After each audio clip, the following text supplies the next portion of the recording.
Hello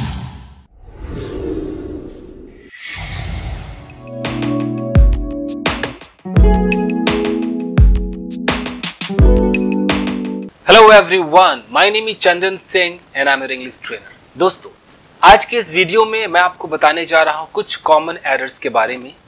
10 sentences उठाए हैं मैंने, 10 के 10 जो है वो गलत है। इनमें कहीं ना कहीं एरर्स है। क्या एरर्स है वो आपको ट्राई करना है। नहीं कर पाते हैं मैं तो समझाऊंगा ही गाइस। तो देखते हैं। कॉमन एरर्स भी लाऊंगा, फिल इन द ब्लैंक्स भी लाऊंगा, पैसेज भी लाऊंगा, बहुत कुछ है करना दोस्तों। तो पहले कॉमन एरर्स देख लेते हैं गाइस।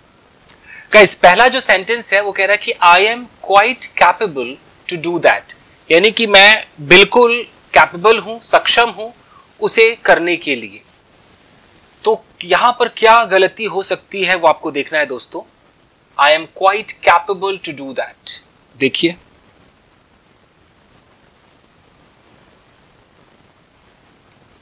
आई के साथ एम करेक्ट है। क्वाइट का भी इस्तेमाल होता है, क्वाइट गुड, क्वाइट बैड, ये भी सही है। तो quite capable to do that, उस काम को करने के लिए। मैं आपको बताता हूं गाइस आपको वैसे तो कुछ ऐसे वर्ड्स हैं जो ऑलमोस्ट रटने जैसे होते हैं। अगर लॉजिक समझ में आया तो ठीक, नहीं तो रटना ही है। जैसे कि आपका वर्ड है कैपेबल।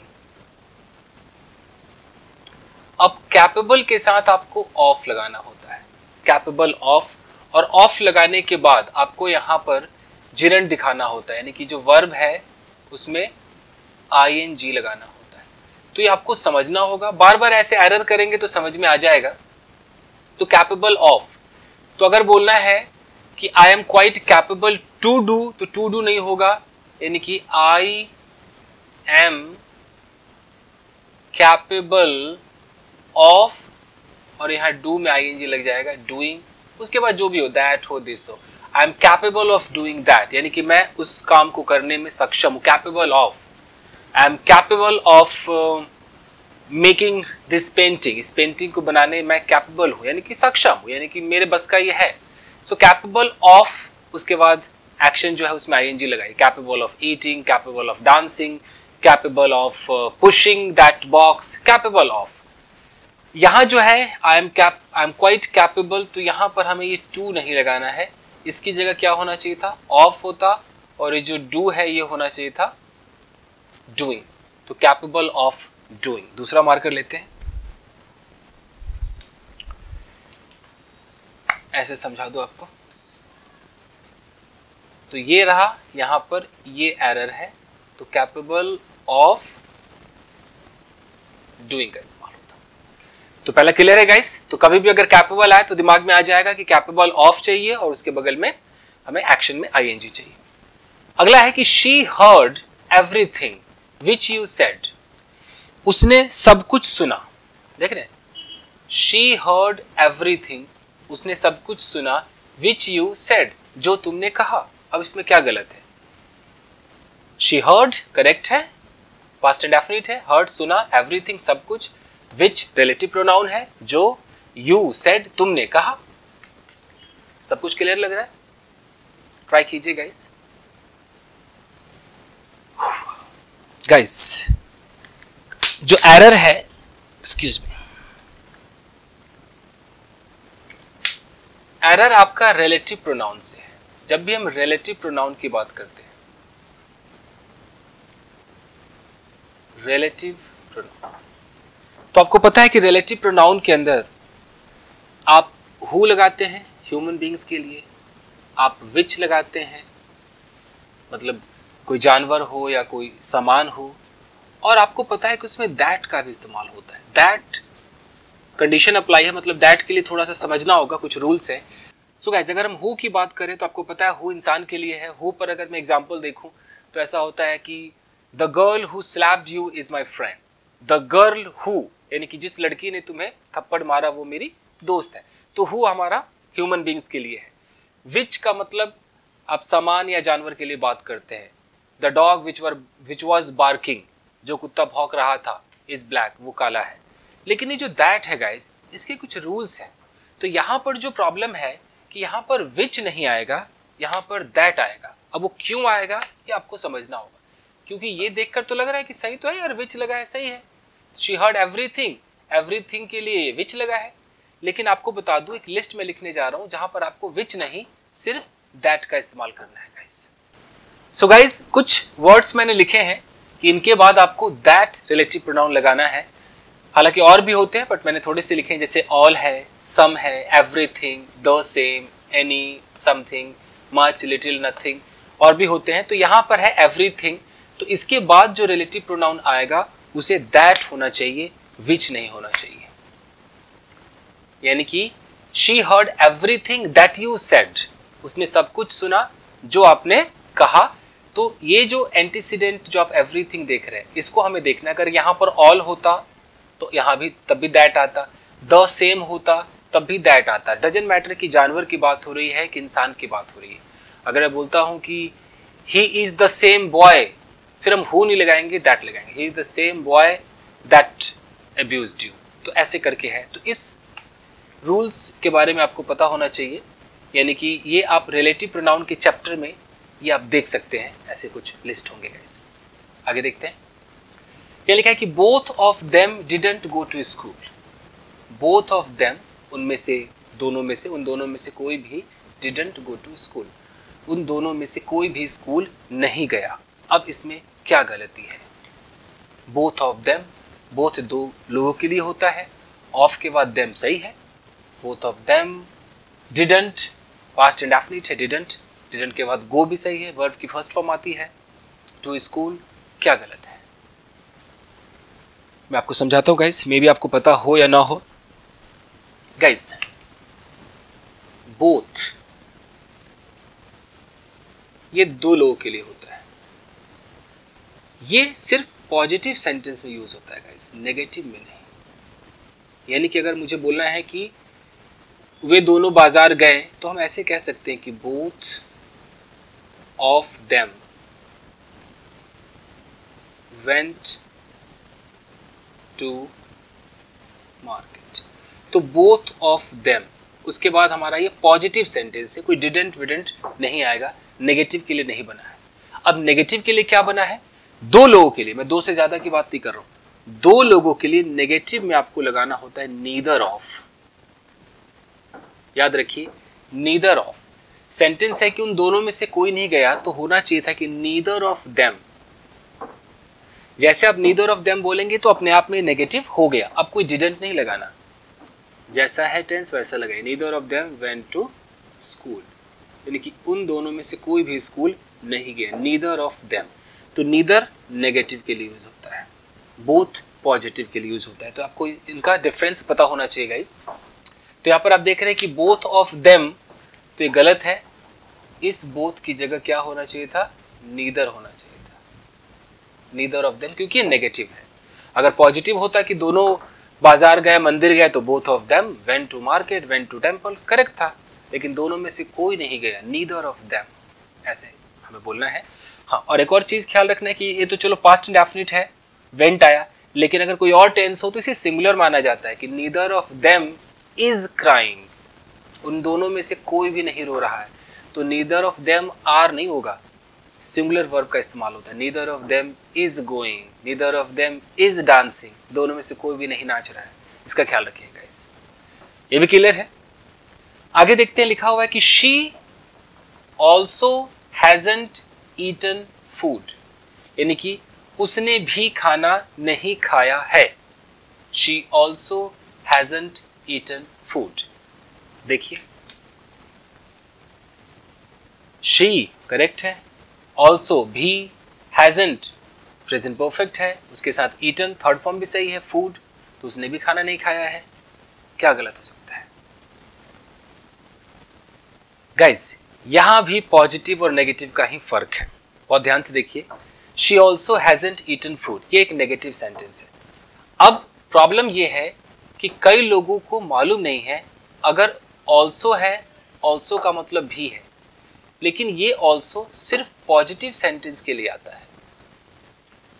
मैं भी वहां गया, आई ऑल्सो वेंट देयर, ये आपका ऑल्सो है। मैं भी उसे पसंद करता हूं, आई ऑल्सो लाइक हिम या हर, होता है। लेकिन अगर ये नेगेटिव आ जाता, अगर कोई नेगेटिव सेंटेंस हो, तो अगर बोलना है कि उसने भी खाना नहीं खाया है, तो यहाँ है कि भाई शी ऑल्सो और हैजंट ईटन, जैसे आपने ये बोला तो आपको देखना है कि ये तो नेगेटिव का सेंटेंस है, तो नेगेटिव में ऑल्सो गलत हो जाएगा। तो नेगेटिव के लिए बना है ईदर। अब जिनको नहीं पता उन्हें प्रॉब्लम होगी, ईदर हमने तो ईदर और सुना था, वो ईदर और अलग है, ईदर ऑफ अलग है, ये सिर्फ ईदर है। तो कैसे होगा? तो अगर बोलना है कि she has not eaten food और लास्ट में लगाइए ईदर, यहां पर ईदर आपको लगाना है। तो she has not eaten food, उसने खाना नहीं खाया है, ये ईदर भी को दिखाता है, यानी कि पूरा है कि she has not eaten food either, उसने भी खाना नहीं खाया है। जैसे अगर मैं कहता हूं कि she has not taken a bath, वह नहाई नहीं है, और आपने बोला कि यार मैं भी नहीं नहाया हूं, तो फिर आप कैसे बोलेंगे? नेगेटिव है तो आप ऐसे बोलेंगे, ये नहीं कि आप ऑल्सो बोलेंगे I have not taken a bath either. आपको नेगेटिव में जब भी बोलना हो तो आपको ईदर लगाना है, I have not taken a bath either. एक और सेंटेंस देखते हैं। अगर मैं बोलूं कि I don't like this room, मैं इस कमरे को पसंद नहीं करता हूं। ओके, और मुझे बोलना है कि वो भी इस कमरे को पसंद नहीं करती है, वो भी, तो मैं नहीं बोलूंगा कि शी ऑल्सो, नहीं बोलूंगा, मैं बोलूंगा कि she doesn't like this room, और यहां आपको बोलना है either, she doesn't like this room either, यानी कि वो भी नहीं करती है, वो भी करती है तो शी ऑल्सो लाइक्स, तो पॉजिटिव में ऑल्सो, नेगेटिव में ईदर। और एक और इसका एडवांस होता है बोलने में कि अगर एक बंदा बोलता है कि आई डोंट लाइक इट, किसी ने बोला यार मुझे ये पसंद नहीं है, आपने बोला मुझे भी पसंद नहीं है, तो आप एक तो है क्या बोलेंगे I don't like it either, दूसरा है आप ऐसे भी कह सकते हैं नीदर डू आई, या आप कह सकते हैं नॉर डू आई। यानी कि जब भी आप शॉर्ट में बोलेंगे, पूरा सेंटेंस नहीं बोलना होगा, तो नीदर बोलने के बाद जैसा टेंस है वैसा हेल्पिंग वर्ब, उसके बाद सब्जेक्ट। या अगर नॉर बोलना है तो नॉर के बाद जैसा हेल्पिंग वर्ब है, मतलब जैसा टेंस है वैसा हेल्पिंग वर्ब, सब्जेक्ट। जैसे अगर बोलना है, यहाँ एग्जांपल लेते हैं, किसी ने बोला कि भाई I didn't go to office yesterday, कल मैं ऑफिस नहीं गया। आप कहते हो मैं भी तो नहीं गया, तो एक तो आप ईदर से बोल सकते हो कि I didn't go to office either, और आप पूरा सेंटेंस ना बोल के ऐसा कह सकते हो कि मैं भी नहीं गया, तो आप यहीं पर कह सकते हो नीदर, पास्ट है तो हेल्पिंग वर्ब डिड होगा, नीदर डिड आई, या नॉर डिड आई। तो ये है आपका सीन गाइस, ऑल्सो का और ईदर का। तो सेंटेंस कहाँ गलत है समझ में आ गया? सेंटेंस यहाँ गलत है कि नेगेटिव में ऑल्सो नहीं चाहिए था, शी हैजंट ईटन फूड होता और यहाँ पर लिखना पड़ता either, she hasn't eaten food either. अगला सेंटेंस देखते हैं। यहाँ लिखा है कि यू कांट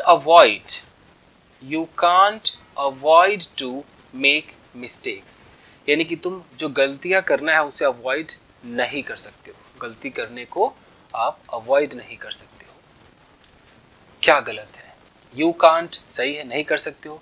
अवॉइड मतलब कि उसे परहेज नहीं कर सकते हो, किस चीज से? टू मेक मिस्टेक्स, गलती करने से। मिस्टेक के साथ मेक आता है, सही है। बताता हूँ गाइस, कुछ ऐसे वर्ब्स हैं जिनके बाद आपको टू नहीं लगाना है। जैसे अवॉइड है, इसके बाद यहाँ जो टू लगा हुआ है ये गलत है, टू नहीं लगाना है। यानी कि ये जो टू मेक है ये क्या है, यहाँ इन्फिनेटिव का इस्तेमाल किया गया है। तो इन्फिनेटिव न लगा करके आपको जिरंड का इस्तेमाल करना है। तो टू मेक एक इन्फिनेटिव है, हमें क्या करना है, जिरंड लगाना है। जिरंड का मतलब होता है कि जो वर्ब है उसमें आईएनजी लगाना है। तो कुछ वर्ड्स हैं, मैंने तो बस दो चार ही लिखे हैं, जैसे कि एंजॉय है, तो एंजॉय के बाद जिरंड आएगा, यानी कि enjoy dancing, enjoy talking, enjoy cooking, enjoy to dance, enjoy to cook नहीं। अवॉइड है तो इसके साथ जिरंड आएगा, avoid making mistakes, avoid cooking, avoid dancing, इस तरीके से। आपका माइंड है, mind talking, mind touching, mind opening, सुना भी होगा, would you mind opening the door, would you mind coming here, तो माइंड के बाद आपको जिरंड लगाना होता है। Finish, gerund, finished working, he finished doing this work. Stop ऐसा वर्ब है जो जिसमें आप इन्फिनेटिव भी लगाते हैं, स्टॉप टू भी होता है, स्टॉप टू ईट या स्टॉप्ड ईटिंग भी होता है, दोनों का डिफरेंस है, एक अलग से वीडियो बनाऊंगा मैं स्टॉप के ऊपर। तो कुछ ऐसे वर्ब्स मिलेंगे आपको, लिस्ट आपको याद रखना होगा, नहीं तो लॉजिक समझना होगा। जिरंड और इन्फिनेटिव के बीच का डिफरेंस अगर समझ में आया तो ज़्यादा वर्ड्स याद करने की ज़रूरत भी नहीं है। लेकिन अगर नहीं समझ में आ रहा तो 10-15 वर्ड्स रट लीजिए कि ये जो है भैया इसमें जिरंड, इसमें इन्फिनेटिव, और कुछ ऐसे वर्ब्स हैं जिनमें जिरंड भी सही है, इन्फिनेटिव भी सही है। तो ये जो जिरंड और इन्फिनेटिव का पूरा एक चैप्टर ढंग से अगर आ जाए तो बहुत कुछ ईजी हो जाता है। तो सीखना पड़ेगा, मैं सिखाऊंगा, वीडियोस बनाऊंगा इस पर। तो यहाँ जो अवॉइड है इसके बाद टू गलत है, अवॉइड मेकिंग मिस्टेक्स सही रहता। तो क्लियर है गाइस, आगे देखते हैं। यहाँ लिखा है I, you and he will help these boys, यानी कि जो लड़के हैं इनकी मदद कौन करेगा, मैं करूंगा, तुम करोगे और वह करेगा। आई, यू एंड ही, यानी कि मैं, तुम और वो मदद करेंगे किसकी, इन लड़कों की। अब इसमें गलती क्या हो सकती है? प्रोनाउन चैप्टर से ये एरर है, मैं बताता हूँ गाइस। गाइस जो गलती है वो है, फॉर्मूला याद होगा आपको 231, 231, और एक फार्मूला होता है 123, 123। अगर कोई अच्छा काम किया गया है, पॉजिटिव वे में कोई काम किया गया, किसी की भलाई तारीफ जो भी है, अच्छा काम किया गया है, वहाँ पर जो सब्जेक्ट है वो पहले आता है सेकेंड पर्सन, फिर आता है थर्ड पर्सन, उसके बाद नंबर आती है फर्स्ट पर्सन की, और ये सारे के सारे सब्जेक्ट होने चाहिए सिंगुलर, तब तो आप लगाएंगे 231। अगर ये गलती से प्लूरल निकले, अगर ये प्लूरल निकल जाए तो 123, या ये सिंगुलर हो लेकिन नेगेटिव मीनिंग रखे हो, किसी का कत्ल कर दिया, चोरी किया, थप्पड़ मारा, गाली दे दी, तो नेगेटिव मीनिंग है, तब भी 123 लगाएंगे। यानी कि सिर्फ पॉजिटिव मतलब रखे और अकेला हो, सिंगुलर सब्जेक्ट हो, तो हम 231 रखेंगे। अब यहाँ पर क्या है, आई अकेला, यू अकेला, ही अकेला, ऊपर से किसी की मदद कर रहे हैं, मतलब पॉजिटिव बात भी है, तो यहाँ 231 का फॉर्मूला बैठना चाहिए। तो यानी कि सेंटेंस क्या होगा कि आई, यू ना होकर के पहले सेकेंड पर्सन यू कर दीजिए, फिर थर्ड है यू, ही, फिर फर्स्ट है and I will help these boys. अब आपका करेक्ट है, ये 2, ये 3, ये 1, 231 का फॉर्मूला चालू हो गया इसके ऊपर। तो ये चैप्टर मैंने पढ़ाया हुआ है, देख सकते हैं आप 231 वाला। तो यहां से ये एरर था गाइस। आगे देखते हैं, यहां लिखा हुआ है कि one should keep his promise. इसमें क्या है कि एक व्यक्ति को अपना वादा निभाना चाहिए। वन का मतलब मैंने पढ़ाया भी था कि वन मतलब किसी और के बारे में बात कर रहे हैं, कि one should keep his promise, भाई किसी को भी अपना वादा निभाना चाहिए। अब इसमें क्या गलती है, सही तो है, कुछ करना चाहिए, एडवाइस है तो शुड लगा हुआ है, कीप प्रॉमिस भी सही है, one should keep his promise, his का मतलब अपना, क्या गलत है देखते हैं गाइस। आपको बता दूं कि ये जो शब्द है अपना, अपनी, अपने, इनकी अंग्रेजी अलग अलग होती है। कई लोगों को कंफ्यूजन है। अगर कोई आई के बारे में बात करता है तो आई का जो अपना होगा वो होगा माई। कोई यू के बारे में बात करता है तो यू का अपना होगा योर। वी के बारे में बात करता है तो आवर। अगर हो जाए दे के बारे में कोई बात करे तो इसका अपना जो होता है वो होता है देयर। ही के बारे में बात करें तो हिज, शी के बारे में बात करें तो हर, इट के बारे में कोई बात करे तो इट्स। उसी तरह अगर कोई वन के बारे में बात करे तो हो जाता है वंस। वंस याद रखिए। अगर होता कि मैं अपना काम करता हूं, आई डू माई वर्क, तो आई का अपना माई हो गया। तुम अपना काम करते हो, यू डू योर वर्क, तो यू का अपना योर हो गया। हम अपना काम करते हैं, वी डू आवर वर्क, तो वी का अपना आवर हो गया। वे लोग अपना काम करते हैं, दे डू देयर वर्क, तो दे का अपना देयर हो गया। वह अपना काम करता है, ही डज हिज वर्क, तो ही का अपना हिज हो गया। वह अपना काम करती है, शी डज हर वर्क, तो शी का अपना हर हो गया। यह अपना काम करता है, इट डज इट्स वर्क, जो निर्जीव है उसमें आप इट्स लगाते हैं। उसी तरह वन वाले में वंस होना चाहिए, तो है कि one should keep his promise नहीं होना चाहिए, क्या होना चाहिए वंस प्रॉमिस, यानी कि one should keep one's promise. हर किसी को अपना प्रॉमिस निभाना चाहिए। अगर यहाँ यू होता तो you should keep your promise, I होता तो I should keep my promise, he होता तब होता कि he should keep his promise, तो हिज तो ही के लिए आता है, तो वन के लिए तो वंस आएगा, इसलिए ये गलत है गाइस। क्लियर है? आगे देखते हैं। यह लिखा है all the students of the class like each other, यानी कि क्लास के जितने भी विद्यार्थी हैं वो एक दूसरे को पसंद करते हैं। क्या गलत है इसमें? सोचिए। All the students of the class like each other, बताता हूं गाइस। गाइस दो आइटम है, इसको ध्यान दीजिएगा। एक है ईच अदर और एक है वन अनदर। ज्यादा वक्त नहीं लूंगा। ईच अदर हमेशा दो लोगों के लिए होता है, वन अनदर दो से ज्यादा के लिए, टू से ज्यादा होना चाहिए, मोर देन टू कह लीजिए, मोर देन टू। तो यहाँ पर students of the class, class में क्या दो ही बच्चे होंगे? ऐसा तो नहीं है, तो ज्यादा बच्चे होंगे, तो यहाँ ईच अदर नहीं होना चाहिए था, या होना चाहिए था वन अनदर, यानी कि all the students of the class like one another. तो दो से ज्यादा होंगे तो वन अनदर, तीन हो, चार पांच लोग हो तो दे वर, बहुत सारे लोग हैं तो they were talking to one another. अगर बहुत सारे हैं, दो हैं तो they were talking to each other, तो ये ख्याल रखना पड़ेगा गाइस। अगला देखते हैं। क्या लिखा हुआ कि ही रिजेंबल्स टू हिज ब्रदर, यानी कि उसकी जो शक्ल है वो अपने भाई से मिलती है, काफी मिलता जुलता है। रिजेंबल मतलब मिलता जुलता है। क्या गलत है? फटाफट मैं ही बता देता हूँ। याद रख लीजिए, रिजेंबल जब भी आएगा तो उसके साथ कोई प्रपोजिशन नहीं आता है, रिजेंबल्स टू नहीं होगा, ही रिजेंबल्स हिज ब्रदर, बस, कोई टू नहीं आएगा। सिंपल था। एक और है, please answer to his question, उसके प्रश्न का जवाब दीजिए। तो याद रखिएगा कि जब भी हम आंसर की बात करेंगे तो आंसर के बाद भी टू नहीं आता है। Answer his question, please answer my question. हाँ, रिप्लाई के बाद आएगा।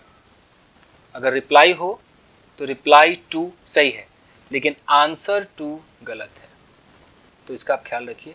तो बस गाइस यही थे आपके 10 क्वेश्चंस, एरर्स बताए हैं। मिलते हैं अगले वीडियो में गाइस।